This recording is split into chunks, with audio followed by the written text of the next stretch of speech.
difference? Okay. Pharmacist wants the lowest possible price. Pharmaceutical company wants the highest possible price. Okay? So let's look at this in... so yes, we've said that. So the pharmacist will have a highest price that she's willing to pay, and the pharmaceutical company will have a lowest price at which they're willing to sell. And if there's overlap there, that's what you call the settlement zone. There is actually area for negotiation. And if we do it diagrammatic, again, I'll just look at the figures, I beg your pardon. So, pharmacist is willing to pay a maximum of, let's say, 43,500 euros for supply of a drug. Supplier is willing to sell for a minimum of 41,750. So there is room for agreement between those two prices on this occasion. And if we look at it diagrammatically, it's like this. Pharmacist has a highest price willing to pay at the edge of this circle here, and this is the negotiating table. The pharmaceutical company has a lowest price they're willing to sell, which is at the overlapping bit. And that piece in the middle is what in negotiating terms you call the settlement zone. Okay? Now this is all very obvious to you, I think, but I find this quite illuminating when I start looking at it and thinking about human relations. So what is forget pharmacists and pharmaceutical companies for a minute, what's the importance of this?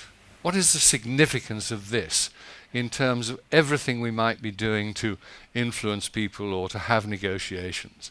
The settlement zone. What does it mean? What meaning does it have for us? Yes, okay, please. Common interests, right? Okay, but that's absolutely right. But what is it? What is this significance in any human relationship we might be engaged in? What? I think this zone is mean both of us will win. Well, first of all, if there is a settlement zone, it means there is the potential for agreement, isn't there? Yes?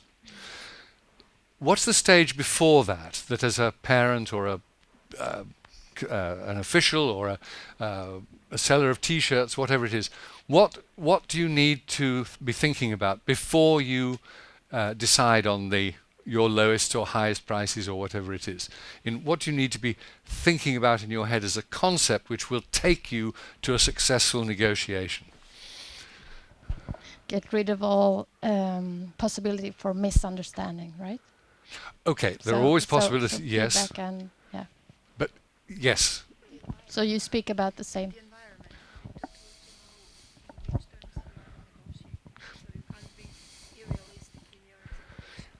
You have to identify realistically whether or not there is a settlement zone. You have to conscientiously search for the grounds on which there is a settlement, the possibility of a settlement.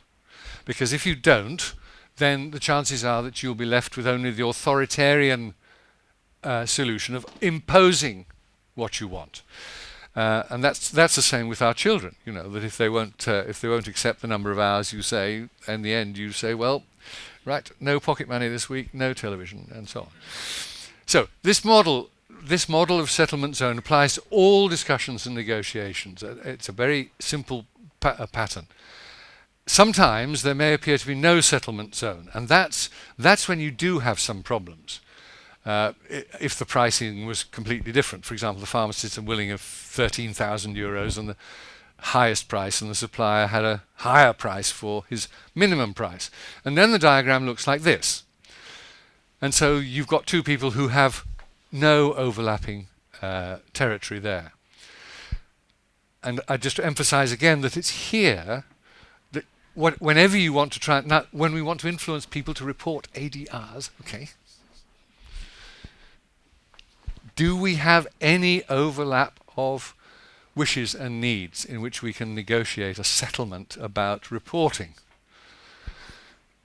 And we've suggested, I think there are lots of difficulties about that, aren't there? That not you know, if this is busy HCPs getting on with their clinical practice, and this is you and the Pharmacovigilance Centre wanting them to report, how do you make these two worlds overlap at least a little bit, so that you have common ground in the middle which is committed to the solution of ADR reporting. And that seems to me a challenge you have all the time. And it's a negotiation. And it's not just a transmission of instructions and forms from the centre. I mean, that's the human relations challenge of what we're doing. So, sorry?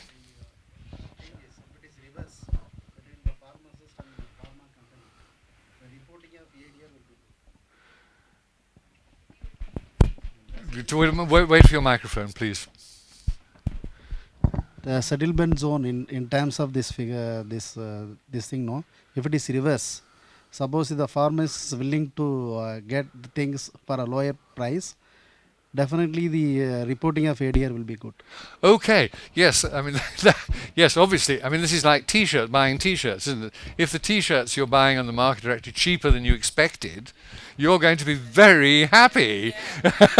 So, good point. Because then, if we're thinking about our position with regard to HCPs for reporting, if our demands or our requirements or what we're offering them is actually much better than they expected and has some very attractive elements to it, they'll be very surprised and delighted, and we won't have to struggle.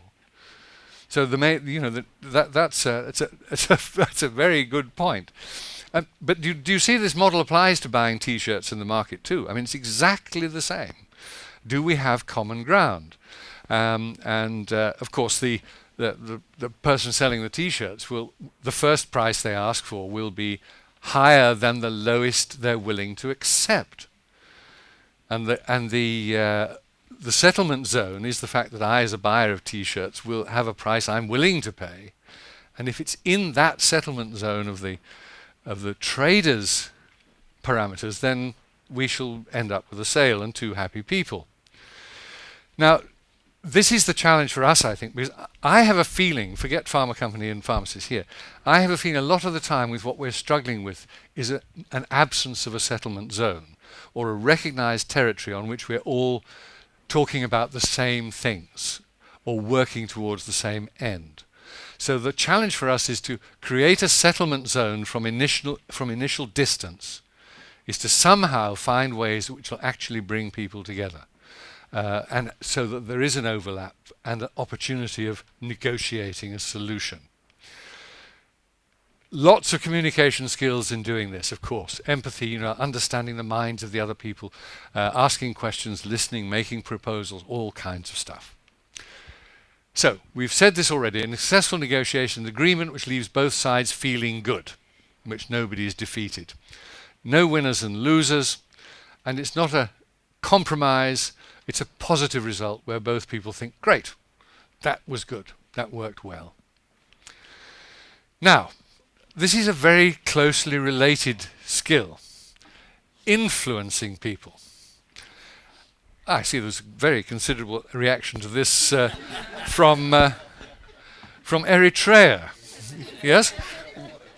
What struck you about this this slide from Mr. Tell me why you groaned with pleasure. Yeah. What comes to my mind is that for one who wants to, you have to make a recognition in terms of, not in terms of money, in terms of, you give feedback, a written feedback for his, performance. So if you are, if you use this approach, the health professional may be motivated and will work longer. Absolutely right. Yes, these are the kind of characteristic motivators of commercial influencing, aren't they? I mean, it's money, alcohol, sex. These are the things which get people.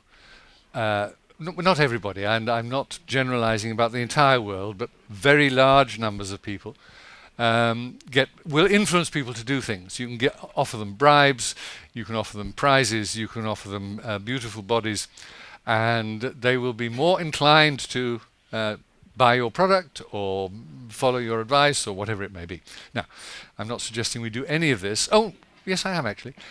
There is the possibility, and you should think about it, there is the possibility of paying physicians to report. And we won't go into that. I mean, but we shouldn't rule it out absolutely and entirely. That may be one of the benefits we could think about.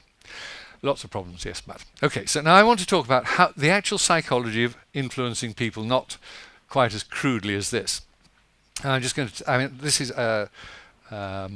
a very famous and well-known supermarket in Bangkok, and I've got a little bit of dialogue about going to Siam Square to buy CDs. So I thought you might say this is my. I don't live in Bangkok, but I do go here because they have cheap shoes and T-shirts and CDs and all kinds of things. Now, some conversation. Two people, A and B, and I'd like two people in the audience to be A and B and to read this little dialogue, and for you to analyze the psychological processes that are happening, sorry about that, are happening during this. And let's see. Why don't you two at the back do it, boy and girl? There's a great CD sale in Siam Square. B, I'm busy and I haven't any cash. They're really cheap. It's only one. It's 1 day only. How much? All less than 200. Lots less than 50. Oh, that's baht. I'm sorry. That's the currency sign for baht, which is the Thai currency. Yes. I don't see it. Really? Okay, I'll come. Lend me a few baht. Will you? Okay. Thank you very much. There's our new theatre group at the back. Okay. Now, you can't have a simpler conversation than this, really, can you? But tell me, line by line, what is actually happening psychologically in terms of both characters. What's happening here?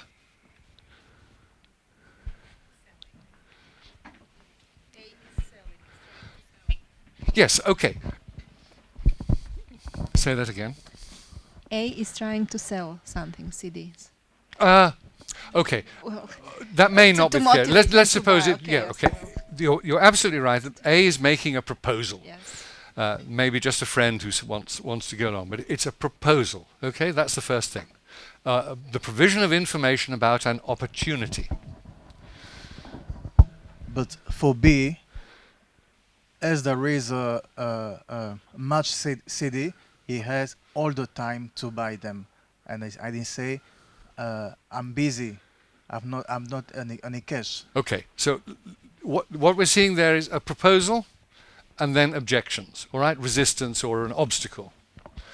What next? Someone else? What third line? Yes.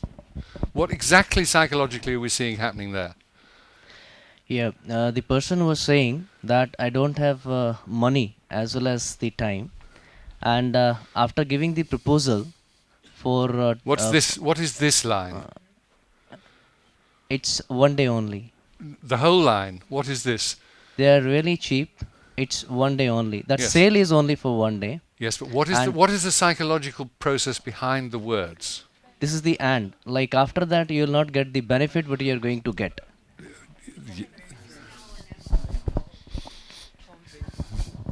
Okay, this is resistance. This is argument to lower the resistance, isn't it? Okay. And what happens in the next line? What do we see actually happening here? How much? And what does that mean? What's the meaning of those two words? What's psychologically what has happened to B at this point? He's trying to know the lowest the other side can go. No, that may be true, but that's not the main point. Yes. He's moving in. Yes? Moving in. Something, either because they're cheap or because it's only 1 day, has triggered something in the brain of the other person and is bringing them into the proposal against the resistance. I'm busy and I haven't any cash. Seems like the end, right? But this is okay. So now what's this now? What's happening here?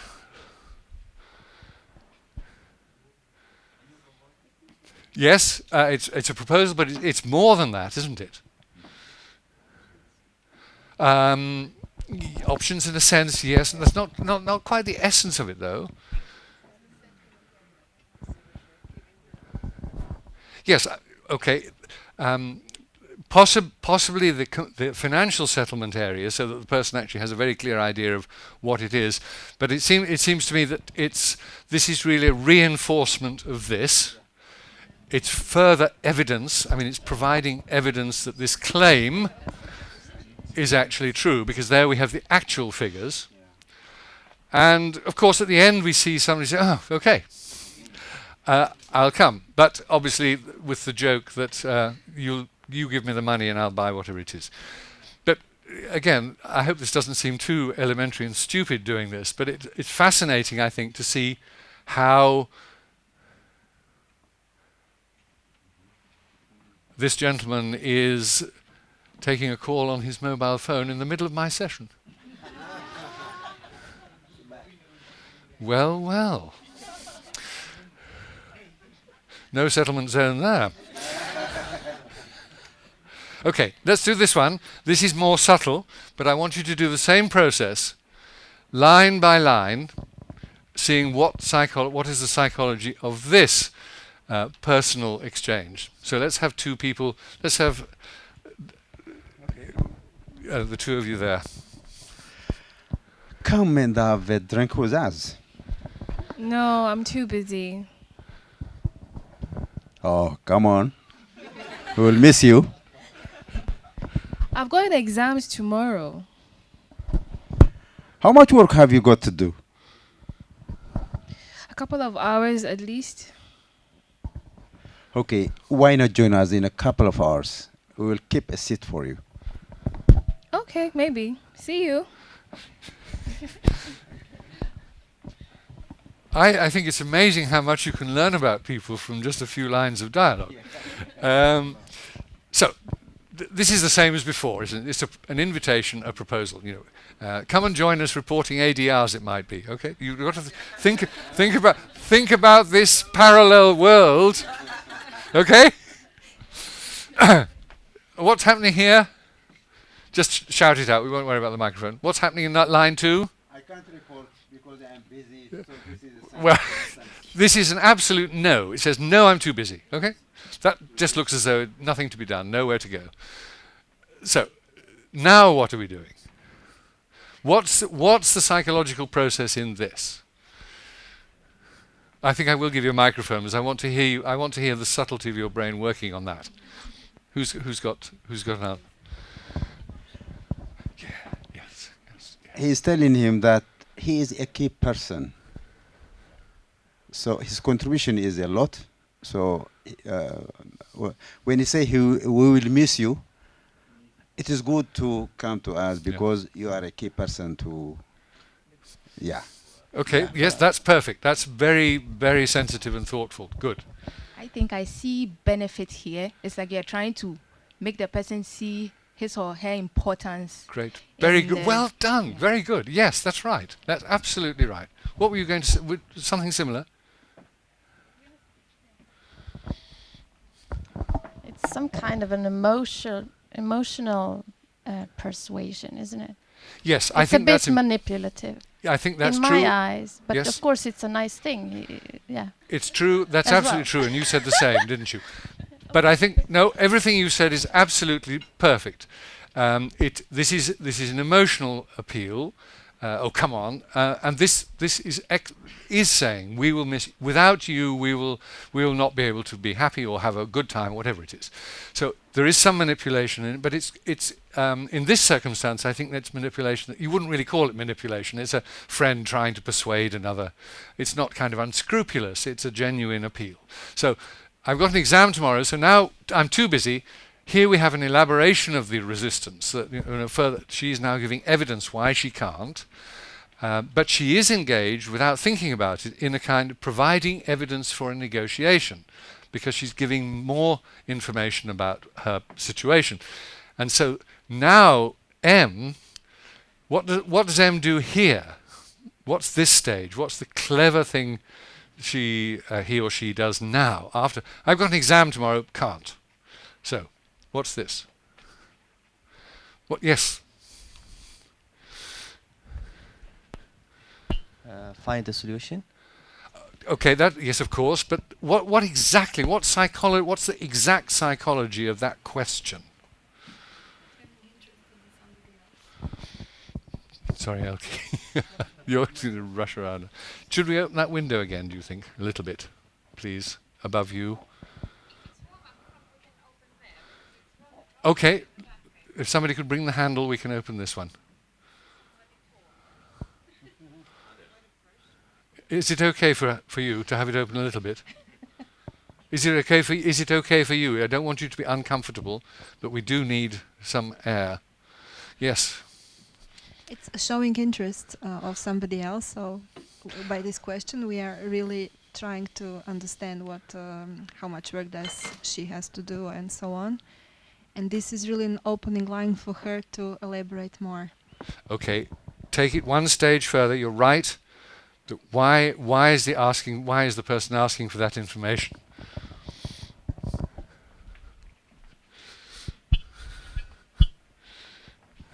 She's actually looking for whether there's a settlement zone, whether she can actually slip it in. Perfect. She's trying to identify if there is a potential settlement zone here. Starting the process of identifying what R's needs are as against their wishes for her. So a couple of hours at least, she gives the evidence that she's too busy, come and have a drink with us, no, can't, at least a couple of hours. And then here you can see exactly what happens here. It's perfect. Accepts the objection of the individual here. Doesn't say, okay, well, bugger off, we're not interested in you, you old bitch, you know, don't come and see us. I mean, which is one reaction of some kinds of people. Here, she reaffirms her commitment, the commitment to having this person in their company, and says, okay, I accept the problem that you have. Why not join us in a couple of hours? Uses the same language, as it happens. Why not join us in a couple of hours?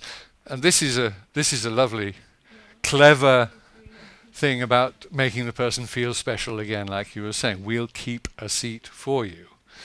So, again, I hope you can see again in very simple dialogue how clever that is and how well the particularly M in the end gets the solution that is satisfactory both to him or her and to everybody else.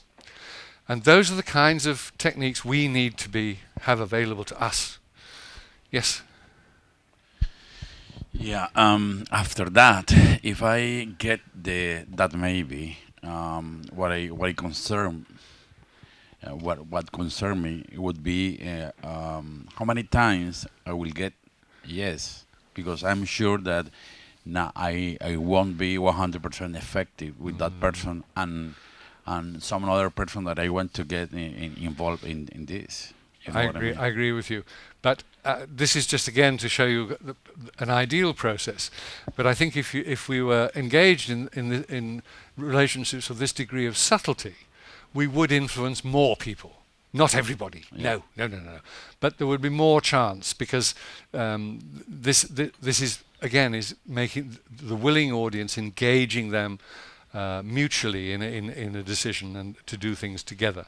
So no, it's not going to influence everybody, but as a technique, it's a powerful one. I think that's really the point.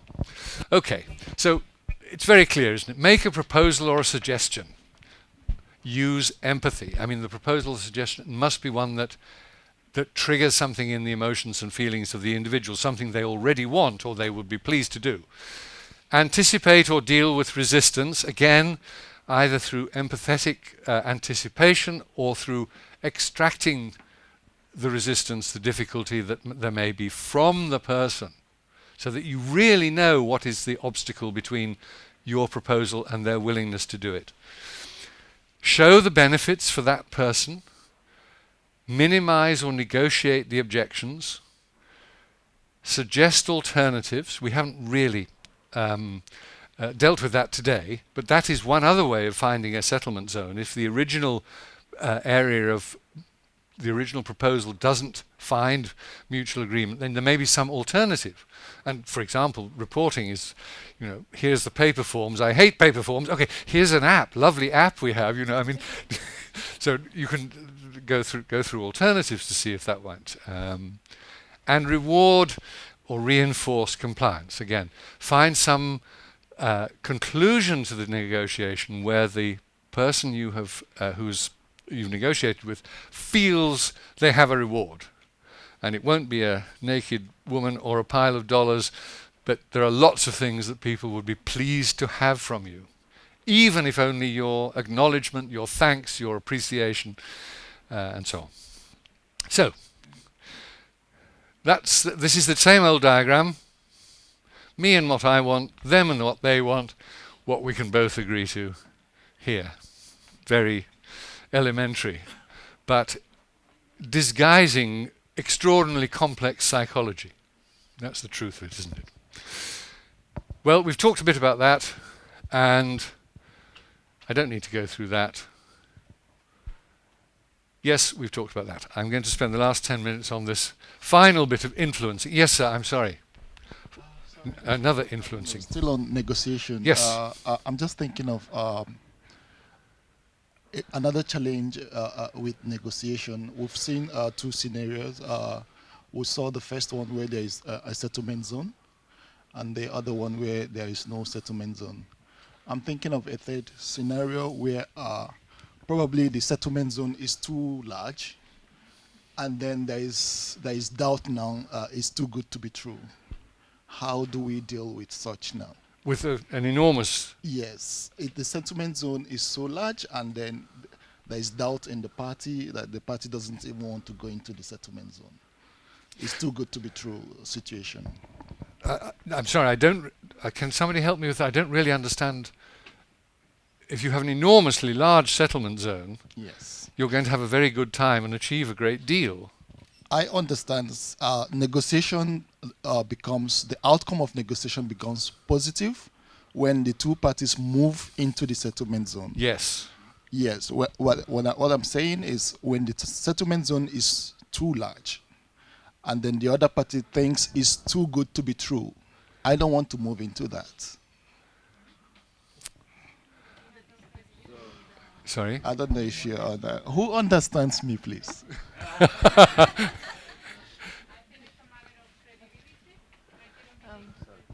I think he meant. Okay.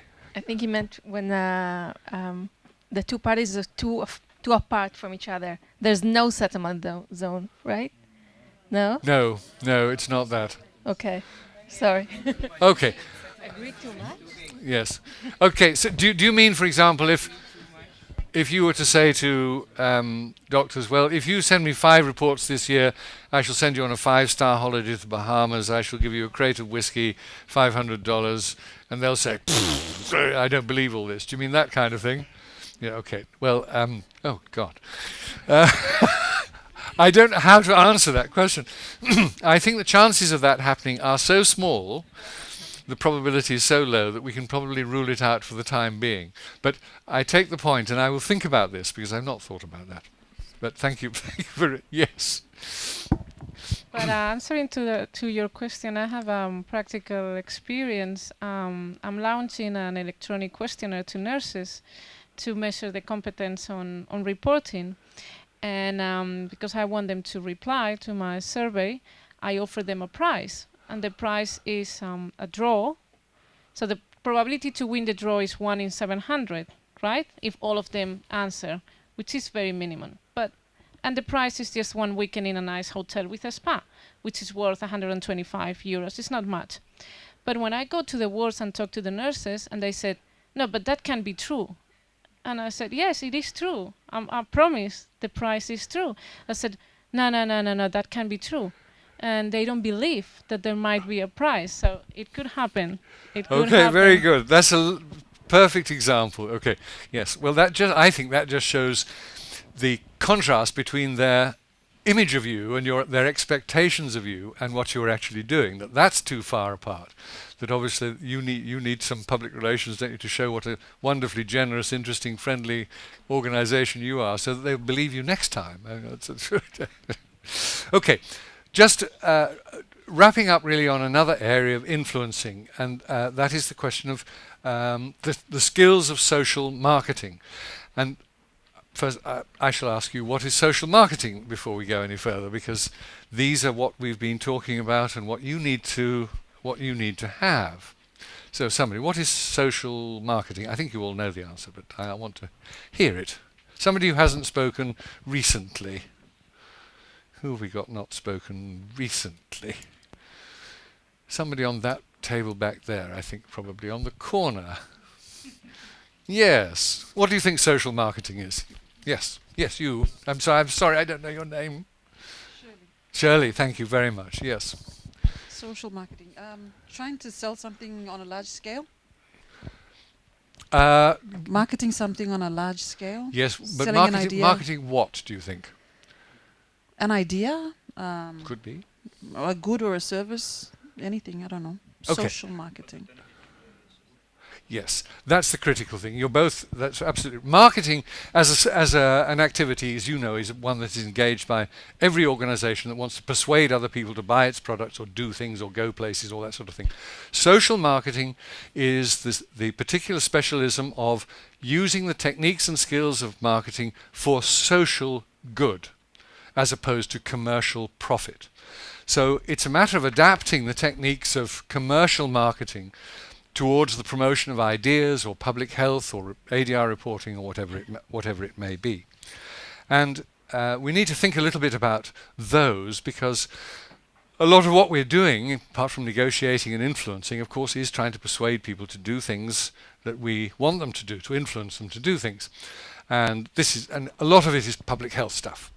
But it applies to any message which is not a commercial one like ours. So social marketing, the systematic application of marketing to achieve specific behavioral goals for a social good, like patient safety, for example, is obviously a social good.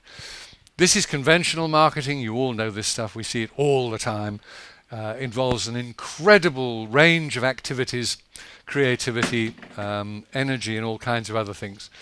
But there are lots of things we can learn from them. And again, branding, familiarity, using celebrities, these are all relevant to us. Branding is a very important and interesting one, which most PV centres don't take very seriously. Do people recognize our logo, for example, and know when they see our logo that something important and interesting is coming up? And that's a question that's a marketing branding question. I love this. Branding to the extent that you don't even have to have the name of the organization. Okay. And again, this is way beyond what most of us are able to achieve in our lives, but it's the path on which we should be walking. So that people recognize the Pharmacovigilance Centre as a place of a source of important information, good advice, reliable stuff. This is a beautiful, witty, creative piece of social marketing, advertising. You know the word stutter, and I mean, just look how. No, I thought everybody said yes. Do you know the word stutter? No, stutter is those people who have the particular disability of not being able to say a letter clearly, like but, or are we going to lunch? Yes, that's stutter. And that's a singer, isn't that wonderful? I mean, it's a clever, thoughtful piece of advertising trying to change attitudes, and which is something that we are concerned with.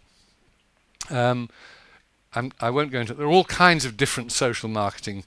We won't go into that detail now. It's much too technical.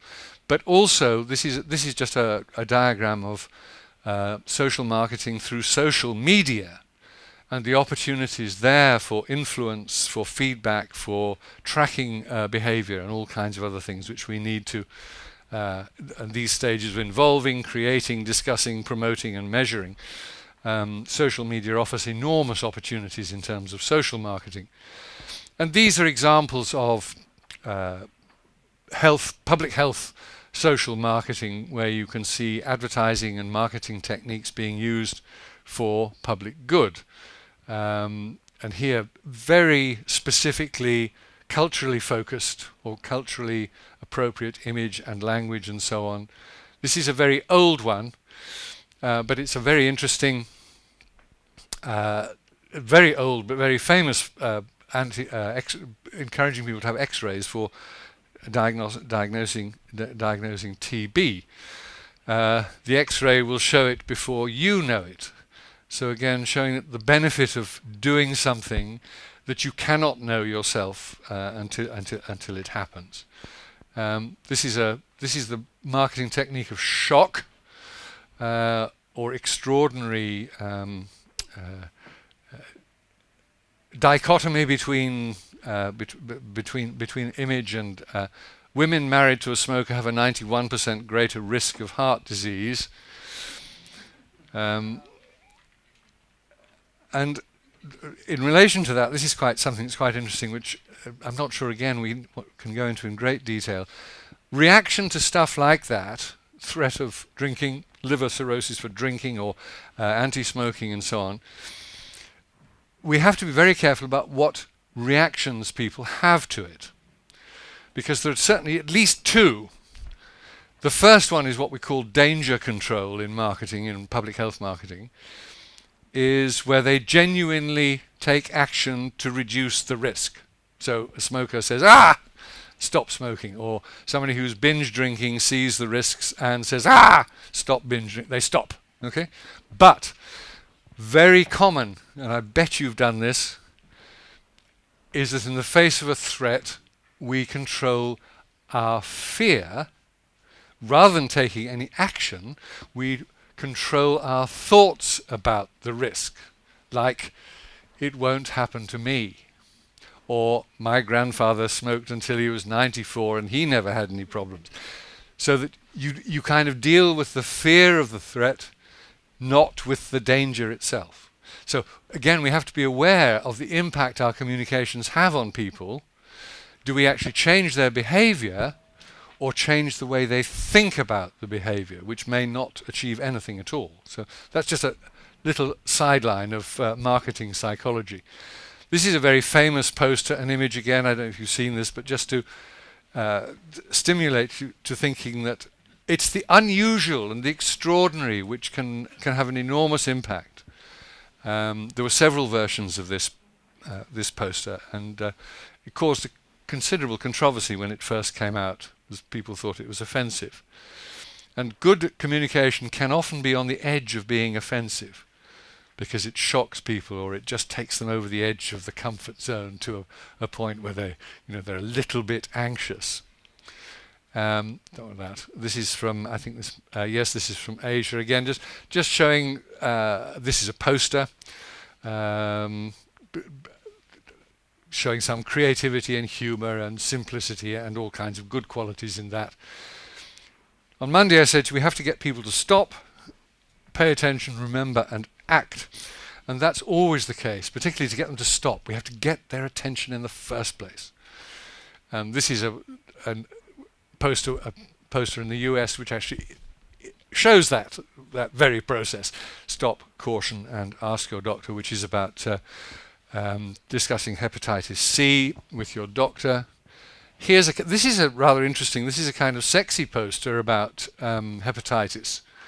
And I think that's very interesting too, how you can push to the edge of the kind of marketing and advertising that you'd expect in the commercial world.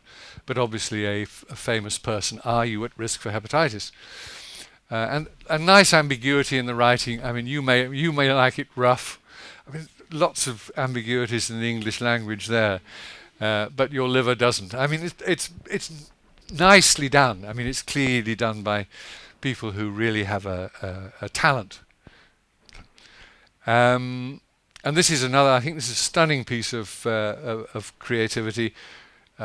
Picture of very elegant Asian ladies in beautiful silk frocks. Which one deserves to die? I mean, that's astonishing, isn't it? And this is about hepatitis again, about investigating and vaccination and so on. So social marketing uses all these techniques which are familiar in the commercial world. And this again is I think is a lovely piece of patient safety social marketing. This is a big poster, and it takes you through essential patient safety behavior for patients in a way which is incredibly clear. And this is done by a poison centre, not done by a PV centre. But it's the kind of thing that seems to me, you look at that and you think, wow, that's very clear, isn't it? I mean, very graphically check the name, check the dose, and check the warnings and so on. I mean, it's a very simple, clear, elegant message. These I've shown, well, one of those I've shown you before. You've probably seen this horrible sexual exposure chart. This is about how many you have effectively had sex with 4,095 when you've had actual sex with 12 people. You've effectively had contact with 4,000 people and their infections. This is a rather stunning. Haga, really? This is a stunning piece of statistics if you want to make people think about their risk. Okay. My last point is this about a public health campaign in Thailand in the 90s when HIV infections were rising very significantly. There was a terrifically imaginative, one of the best public health campaigns, in fact, in the world has ever seen, I think, in which condoms were talked about and brought out into public and blown up in the streets and turned into flowers. You can see a vase of condom flowers here. They have restaurants and shops, and in the restaurants they say, sorry, we have no mints on the counter, the check-in counter. Sorry, we have no mints, but please take a condom instead. All kinds of stuff. Brilliant campaign. And measurable impact is the important thing. That as the campaign continued, the use of condoms increased dramatically and the incidence of infection, HIV infection, fell. And that's kind of the complete picture of a marketing campaign. So influencing people, social marketing and safety information for HPs. Lots of subtle and important messages in terms of the skills we use to reach people and to reach them in a way that will really influence their behavior. Thank you.